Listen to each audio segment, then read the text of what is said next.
शिर्डी विधानसभा मतदारसंघ 218 यात महायुतीचे उमेदवार नामदार राधाकृष्ण विखे पाटील हे शिवसेना, भाजपा आणि मित्रपक्ष असे या मतदारसंघात उमेदवारी करत आहे। सलग 8व्यांदा ते या ठिकाणी आपला उमेदवारी अर्ज भरलेला आहे आणि आम्ही त्यांचे जनसेवा युवा मंच कार्यकर्ते प्रत्येक आमच्या पिंपळवाडी गावामध्ये प्रत्येकाच्या घरोघर जाऊन त्यांचा प्रचार करत आहे आणि त्यांनी केलेल्या विकास कामाचा पाढा वाचत आहे। आणि या छत्रपती शिवरायांच्या महाराष्ट्रात आणि आमच्या राहता मतदारसंघात कुठल्याही प्रकारच्या दडपशाही नसतानाही विरोधकांकडून दडपशाहीचं झाकण या प्रकारचा प्रचार चालू आहे। मग या छत्रपती शिवाजी महाराजांच्या महाराष्ट्रामध्ये आणि या आपल्या भारतामध्ये 1947 रोजी सर्वांना स्वातंत्र्य भेटलेले, त्यामुळे कुठल्याही प्रकारची दडपशाही या भारतात नाही, महाराष्ट्रात नाही आणि या राहता तालुक्यात नाही। मग आपण दहशतीचं झाकण हे नाव का दिलं हा मला सगळ्यात महत्त्वाचा प्रश्न आहे। दहशत कशाला म्हणायचं? माननीय नामदार राधाकृष्ण विखे पाटील ज्यावेळी 2.5 वर्षापूर्वी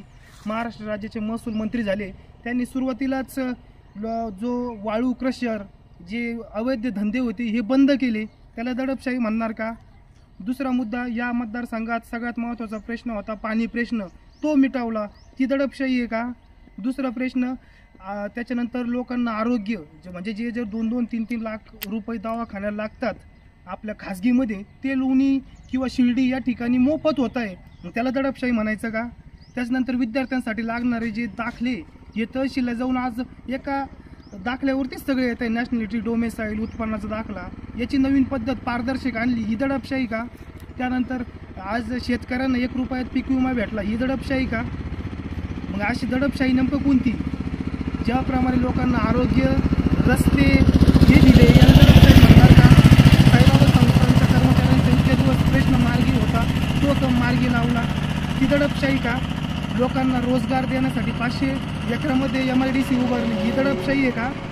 आणि लोकांना आपल्या गरजा पूर्ण करण्यासाठी व्यवसाय आपल्या माध्यमातून आरोग्याच्या सुविधा असतील, रस्ते असतील, वीज बिल माफी असेल, ही दडपशाही आहे का? ही दडपशाही नाही तर आमच्यासारख्या सर्वसामान्य युवकांना मिळालेला न्याय आहे।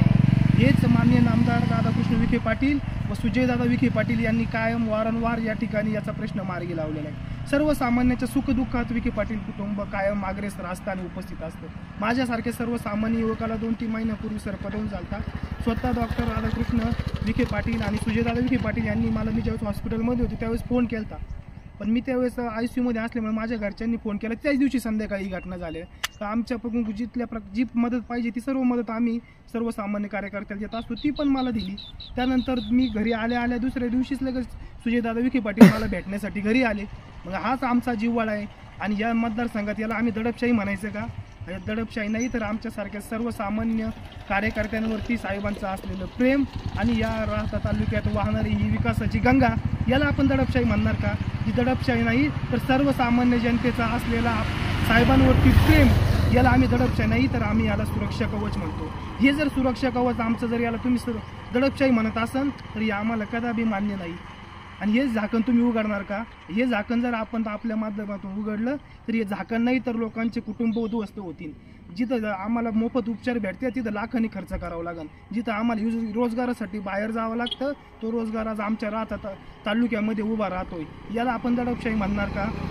मग आपण ही दडपशाही म्हणण्यापेक्षा आम्हाला राजकारणात कुठल्याही प्रकारचा आम्हाला आरोप प्रत्यारोप करायचा नाही, पण आमची एकच मागणी आहे, आपण आपल्याकडे जर आपण सक्षम उमेदवार आहोत तर आपण या मतदारसंघात काय विकास करणार आहे याचा आराखडा आपण दिला पाहिजे। मग प्रत्येक ठिकाणी फक्त आरोप होतात, प्रत्यारोप होतात, विखे पाटलांनी हे केलं, विखे पाटलांनी ते नाही केलं, हे करण्यापेक्षा आपण विकासासाठी 2029 पर्यंत काय करणार हे आम्हाला पाहिजे। आम्हाला कुठल्याही प्रकारे आरोप प्रत्यारोप हे राजकारण प्रत्येक ठिकाणी चालू आहे, मग आमचा याच्यातून सर्वसामान्य नागरिकांचा काय फायदा करणार आहे तुम्ही? जसं मोदी साहेबांनी जो वर्षभर लोकांना धान्य मोफत दिलं आहे, वेगवेगळ्या प्रकारच्या योजना राबवतो, लाडकी बहीणचे 1500 रुपये प्रत्येकाला मिळत आहे, मग कर्जमाफी मिळते, वीज माफी मिळते, मग आपण अशा प्रकारच्या कोणत्या योजना आणणार आहे जे राहता तालुक्यात ज्याला आपण दडपशाहीचं झाकण उघडणारे म्हणत्या? मग आपण काहीतरी विकास आराखडा या मतदारसंघासाठी तयार करा, आरोप प्रत्यारोप करू नका। कुठल्याही प्रकारचं आरोप प्रत्यारोप काय, यांनी हे काम केलं त्यांनी ते नाही केलं, त्यांनी हेच चालू आहे, मग आपण नवीन काय करणार या मतदारसंघात? जेणेकरून आम्ही तुम्हाला मतदान करायचं आहे का नाही हे ठरवू शकतोय ना. आपल्याकडे कुठल्याही प्रकारचा विकासाचा आराखडा नाही, फक्त यांनी हे केलं ते केलं हेच चालू आहे. सर्वसामान्य जनतेला फक्त विकास लागतो आणि आमच्या युवकांनी आम्ही काय करतोय जनतेपर्यंत पाठवतोय तर विकासाचंच दुसरं नाव म्हणजे विखे पाटील. जर विखे पाटलांनी जर आम्ही हक्कानं जाऊ शकतोय आणि त्यांना आम्ही लोकांना एवढंच सांगतोय तुम्ही फक्त विखे पाटलांना मतदान करा. जेवढे 60 टर्म तुम्ही विखे पाटलांना मतदान केलं, यावेळेस मुख्यमंत्री पदाच्या शर्यतीत ते जाऊ शकते, त्यासाठी मतदान करा. जेणेकरून आपल्या शिर्डी मतदारसंघात जास्त प्रकारचे कामं होऊ शकतंय. त्यासाठी विखे पाटलांचे हात बळकट करा. यासाठी गेल्या 5 दिवसापासून आम्ही सर्वसामान्य लोकांपर्यंत जाऊन आम्ही त्यांना हेच आव्हान करतो आणि त्यांनी पण आम्हाला उत्स्फूर्त प्रतिसाद दिला. साधं उदाहरण द्यायचं ठरलं तर आता कणकापूरमधली एक वयोवृद्ध बसलेले आजोबा आहेत, त्यांनी साहेबांचं ध्येन केलं आणि साहेब दुसऱ्या दिवशी त्यांना भेटायला गेले. म्हणजे कुठेतरी हे आमच्यावरती दहशतवाद नाही तर हे साहेबांचं असलेलं आमच्यावरती प्रेम आणि हे आम्ही जनता मतदान रूपी हे साहेबांना देत असलेलो यो असतो जनतेचा आशीर्वाद. याला तुम्ही दडपशाही म्हणणार का? जर ही दडपशाही असेल तर आपण 23 तारखेला बघत राहा. साहेब 1 लाखाच्या पेक्षाही जास्त मतं निवडून येतील. त्यानंतर तुम्ही काय म्हणणार ही दडपशाही होती का? ही दडपशाही नाही तर आमचा सुरक्षा कवच होता. आणि तो सुरक्षा कवच आम्हाला माननीय नामदार राधाकृष्ण विखे पाटील यांनी गेल्या 30-35 वर्षापासून दिलेलं आहे आणि आम्हाला त्यांचीच गरज आहे. मग जेणेकरून आम्ही त्यांना आणून ते आम्हाला मदत करतील आणि आम्ही मतदान रूपी त्यांना आशीर्वाद देऊ. आमच्या युवकांच्या मार्फत मी नामदार राधाकृष्ण विखे पाटील यांना शुभेच्छा देतो की त्यांनी आम्हाला आमच्या पिंपळवाडी गावातून त्यांना जास्तीत जास्त मतदान घडवून आणण्यासाठी आम्ही प्रयत्न करू. जेणेकरून आम्हाला पण अपेक्षा आहे की महाराष्ट्राचे मुख्यमंत्री म्हणून राधाकृष्ण विनायकराव विखे पाटील हे बसतील. जेणेकरून त्यांचे हात बळकट करण्यासाठी आम्ही हे प्रयत्न करतोय. धन्यवाद.